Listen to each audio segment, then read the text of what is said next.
প্রিয় শিক্ষার্থী বন্ধুরা, তোমরা কেমন আছো? নিশ্চয়ই ভালো আছো। আটোয়ারি অনলাইন ক্লাসের পক্ষ থেকে সবাইকে স্বাগত। আমি ভূপেন্দ্রনাথ বর্মন, বলরামপুর মির্জা গোলাম হাফিজ বালিকা উচ্চ বিদ্যালয়, আটোয়ারি, পঞ্চগড়। প্রিয় শিক্ষার্থীরা, এই করোনাকালীন সময়ে তোমরা বাড়িতে বসে আছো, বসে থাকা যাবে না, পরিশ্রম করতে হবে, পড়ালেখা করতে হবে। সে আলোকে আসো আজকে আমরা নবম এবং দশম শ্রেণীর গণিত বিষয়ের ত্রিকোণমিতিক অনুপাত নিয়ে আলোচনা করব। ত্রিকোণমিতিক অনুপাত।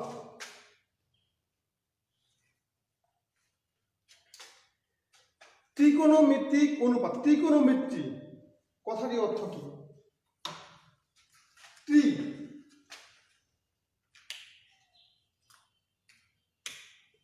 টি আর আই, ত্রি এর অর্থ হলো তিন। তিন গুণ জিও এন, গুণ অর্থ হলো ধার, গুণ অর্থ ধার। মেট্রিয়ন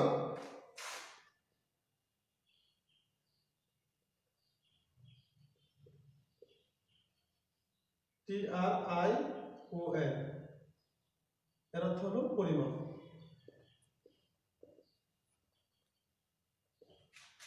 তাহলে ত্রিগোণমিতি কথাটির অর্থ হলো তিন ধার বা বাহুর পরিমাপ। তিন ধার বা বাহু কার আছে? দেখো তো, একটি ত্রিভুজের যদি কথা চিন্তা করি, ত্রিভুজের কিন্তু তিনটা বাহু আছে। আর তিনটি বাহু নামকরণ করতে গেলে আমরা সমকোণী ত্রিভুজকে বিবেচনা করব। সমকোণী ত্রিভুজকে বিবেচনা করলে সমকোণী ত্রিভুজের যে তিনটি বাহুর ভিন্ন ভিন্ন নাম রয়েছে সেগুলো আমরা বুঝতে পারবো। যেমন একটি চিত্র দেখি।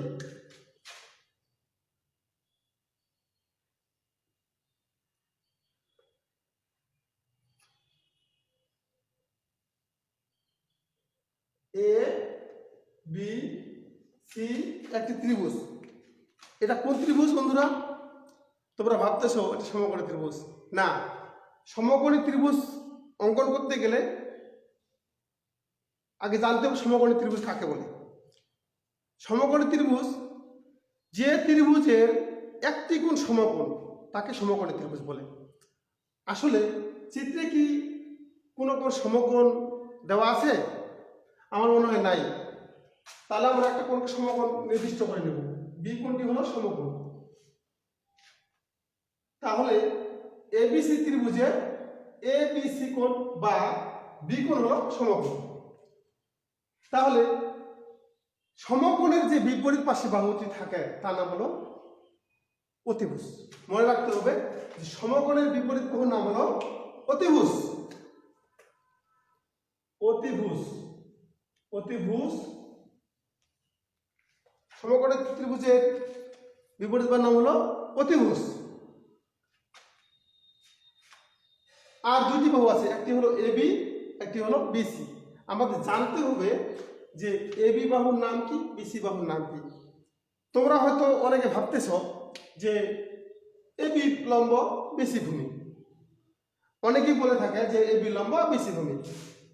কিন্তু না, মাথায় রাখতে হবে আমাদের যে ভূমি এবং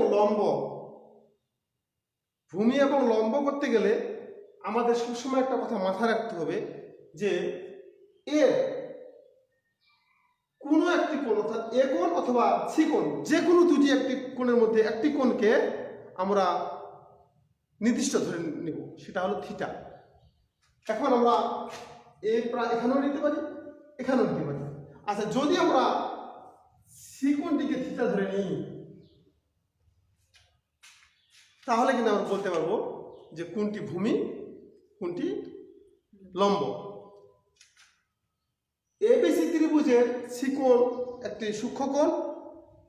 এই সূক্ষ্মকোণের বিপরীত পাশে যে বাহু থাকবে তাকে বলা হবে লম্ব বা বিপরীত বাহু।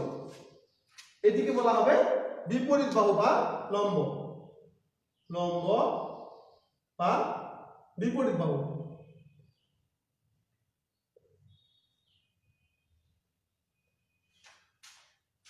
আরেকটি বাহু আছে, সেটির নাম হলো বিসি। বুঝতে পারতেছ যে বি এবং সি, আমি বলছিলাম যে একটি সমকোণী ত্রিভুজের তিনটি বাহু আছে, তার মধ্যে একটি হলো অতিভুজ, একটি লম্ব বা বিপরীত বাহু, একটি হলো সন্নিহিত বাহু বা ভূমি। তাহলে দুটি আমরা পেয়েছি, দুটির নাম পেয়েছি, তাহলে অপর নামটি কি হবে? সহজে বুঝতে পারতেছ, এটি হবে ভূমি। ভূমি বা সন্নিহিত বাহু। সন্নিহিত বাহু। বুঝতে পারছো? তাহলে কি বললাম? সমকোণী ত্রিভুজের সমকোণী ত্রিভুজের এবিসি সমকোণী ত্রিভুজের সমকোণের বিপরীত যে বাহুটি রয়েছে তার নাম কি? অতিভুজ। তারপরে আমাদের যে নির্দিষ্ট করা সূক্ষ্মকোণটি রয়েছে, সূক্ষ্মকোণের বিপরীত বাহুটিকে বলা হবে লম্ব বা বিপরীত বাহু। আর অবশিষ্ট যে বাহু অর্থাৎ সমকোণ এবং সূক্ষ্মকোণের যে সন্নিহিত বাহু আছে সেটাকে বলা হয় সন্নিহিত বাহু বা ভূমি। তাহলে এবার আমি একটি চিত্র দিই, তোমরা বলবা যে কোনটি আসলে কি।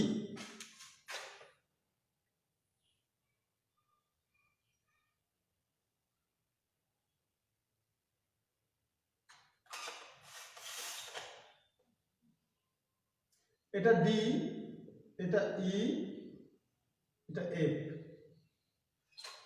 এটা কিন্তু সমকোণী ত্রিভুজ। এখানে সমকোণ বর্গ নির্দিষ্ট করা রয়েছে, এটা সমকোণী ত্রিভুজ।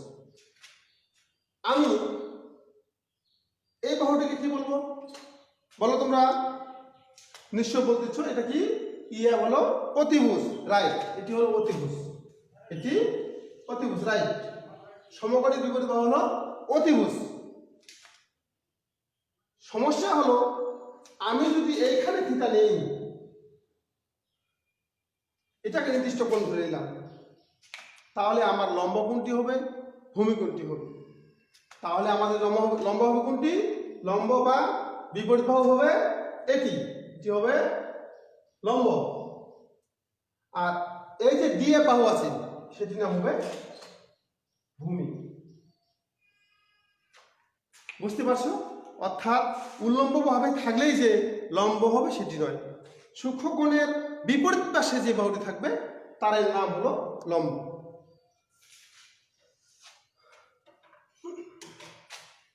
এই বাহুগুলোকে আমরা অনুপাত ধরে ত্রিকোণমিতিক অনুপাতগুলো লিখব। যেমন আমরা চিন্তা করি, প্রথমে এবিসি ত্রিভুজকে নিয়ে আমরা আলোচনা করি।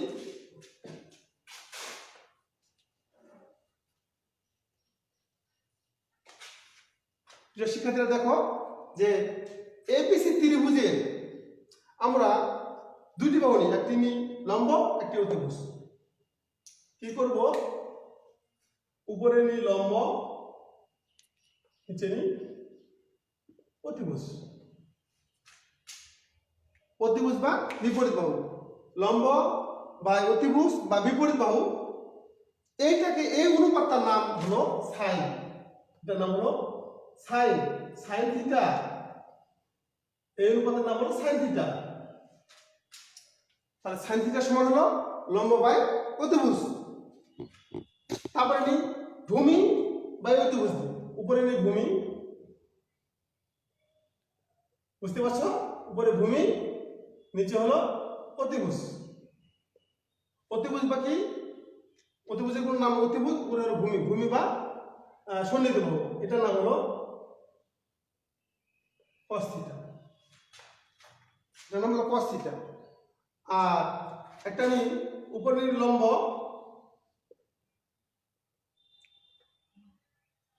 নিচে নিই ভূমি, এটার নাম হলো tan থিটা। বুঝতে পারছো?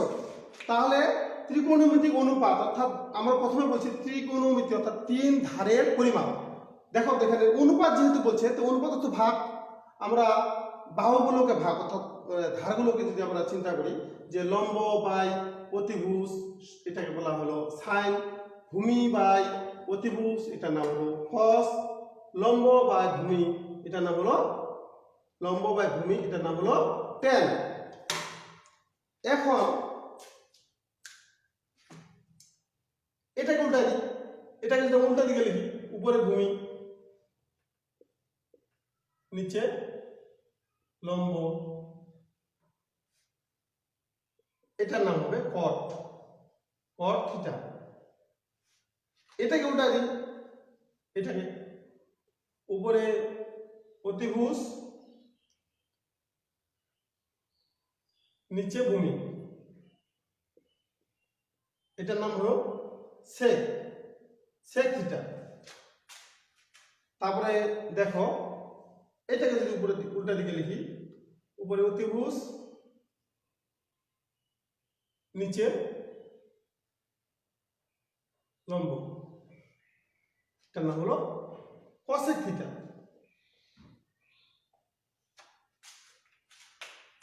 বুঝতে পারছো?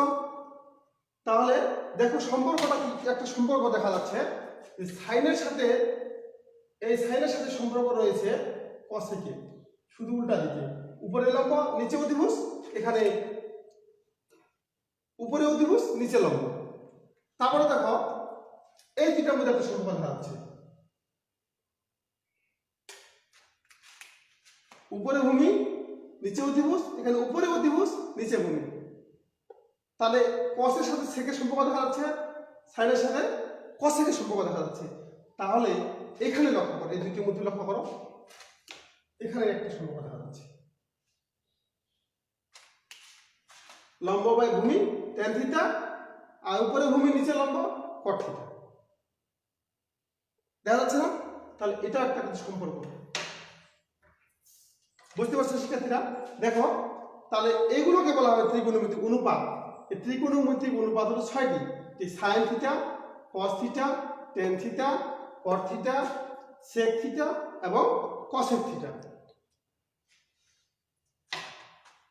এগুলো থেকে আমরা সূত্র, যদি আমাদের যে ত্রিকোণমিতিক অনুপাতের যে সূত্রগুলো আছে সেগুলোতে যদি যাওয়ার চেষ্টা করি, যদি আমরা তাহলে বলতে পারি, দেখা যায় যে সাইন থিটা সমান, সাইন থিটা হলো সাইন থিটা হলো লম্ব বাই অতিভুজ, আর কসেক থিটা হলো অতিভুজ বাই লম্ব। তার মানে কি এর উল্টাটা হচ্ছে কসেক থিটা, তাহলে সাইনের উল্টাটা কি কসেক থিটা। তাহলে সাইন থিটা সমান লিখতে পারবো 1 বাই কসেক থিটা। বুঝা গেছে? সাইন থিটা সমান 1 বাই কসেক থিটা। দ্বিতীয় নম্বরে যাই, এখানে কসেক থিটা, কস থিটা, তাহলে কস থিটা ইকুয়াল টু লিখতে পারবো কি, কস থিটার বিপরীত কোনটা? এই যে কস থিটা আছে, ভূমি বাই অতিভুজ, এর বিপরীত আছে অতিভুজ বাই ভূমি, তাহলে কস থিটার বিপরীত হলো সেক থিটা। তাহলে কস থিটা সমান আমরা লিখতে পারবো 1 বাই সেক থিটা। এটা পাওয়া গেল। আমরা যদি টেনে যাই, ট্যান থিটা সমান কি লেখা যাবে? তোমরা নিজে সবাই বুঝতে পারছো যে ট্যান থিটা সমান লেখা যাবে 1 by cot theta, 1 by cot theta. Cot theta সমান কত লেখা যাবে? কট থিটা সমান লেখা যাবে, বলো কট থিটা উল্টো কোনটা? এইটা। কট থিটা উল্টো হলো ট্যান থিটা, তাহলে লেখা যাবে 1 by tan theta. Sec theta যাই, সেক থিটার বিপরীত তার কি লেখা যাবে? 1 by cos theta, 1 by cos theta. শেষে কসেক থিটা, তাহলে বুঝতে পারছো কসেক থিটা সমান কি হবে? 1 by sine theta, 1 by sine theta. বুঝা গেছে যে এগুলো কিন্তু ত্রিকোণমিতিক অনুপাতের সূত্র। এই সূত্রগুলো প্রয়োগ করে আমরা 9.1, 9.2 এর কিছু কিছু সমস্যার সমাধান করতে পারবো। দেখো এখন কথা হলো যে এগুলোকে যে আমরা মনে রাখবো, কিভাবে মনে রাখবো? মনে রাখার কিছু কৌশল আছে, যেমন কেউ গল্পের মাধ্যমে মনে রাখে, কেউ ছন্দের মাধ্যমে, কেউ কবিতার মাধ্যমে মনে রাখে। তো এখানে দেখো আমরা sign theta, cos theta, tan theta, এই তিনটিকে যদি আমরা মনে রাখতে পারি, অটোমেটিকভাবে এই তিনটি কিন্তু হয়ে যায়। উল্টোগুলো শুধু সাইনের শুধু মনে রাখতে হবে, সাইনের সাথে কসেকের সম্পর্ক রয়েছে উল্টো, কসের সাথে সেকের উল্টো সম্পর্ক রয়েছে, টেনের সাথে কটের উল্টো সম্পর্ক রয়েছে। অনুরূপভাবে এখানে সাইন, কস এবং ট্যান এই তিনটিকে মনে রাখতে পারলে এই তিনটি অটোমেটিক্যালি মনে থেকে যাবে। এই তিনটিকে আমরা কিভাবে মনে রাখবো সেটার জন্য একটা জিনিস লক্ষ্য করো। তোমরা দেখো, একটা যদি কথা চিন্তা করি আমরা,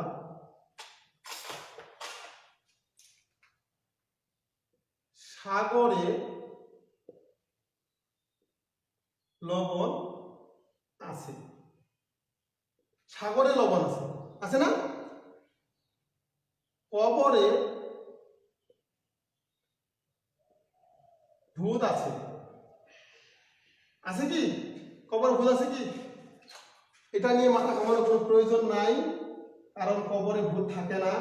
আমরা শুধু একটা যে বলে একটা বাহ্যিক ধারণা যে কবরের মধ্যে ভূত থাকে, এটা হলো রূপকথার যে গল্পগুলো সেগুলোতে পাওয়া যায়। কবরে ভূত আছে, আর ভূতগুলো দেখতে কেমন? টেরা লম্বা ভূত, টেরা লম্বা ভূত। এগুলো এই লাইনটি যদি আমরা মনে রাখতে পারি, সাগরে লবণ আছে, কবরে ভূত আছে, টেরা লম্বা ভূত, এগুলোকে মনে করলে কিন্তু এগুলো হয়ে যায়। যেমন সাগরে সা দিয়ে শুরু, অর্থাৎ সাইন, লবণ লম্ব, আছে অতিভুজ, সাগরে লবণ আছে, সাইন থিটা সমান লম্ব বাই অতিভুজ। অর্থাৎ এখানে চিন্তা করতে হবে সমান চিহ্ন, এখানে চিন্তা করতে হবে ভাগ চিহ্ন। অনুরূপভাবে কবরে ভূত আছে, কবরে অর্থাৎ কস ভূমি বাই অতিভুজ, ভূ ভূমি আছে অতিভুজ, কবরে ভূত আছে, এখানে সমান চিহ্ন, এখানে ভাগ চিহ্ন, কবরে ভূত আছে, তার মানে কস থিটা সমান ভূমি বাই অতিভুজ। টেরা লম্বা ভূত, টেরা কোনটাতে? টেন, টেনে ট আছে, টেরা লম্বা ভূত, তাহলে টেন থিটা সমান লম্ব ভাগ ভূমি। দেখো তো এটা মিলতেছে কিনা? সাইন থিটা সমান সাগরে সাইন থিটা সমান লম্ব ভাগ অতিভুজ, আছে লবণ আছে, লম্ব ভাগ অতিভুজ, মিটছে।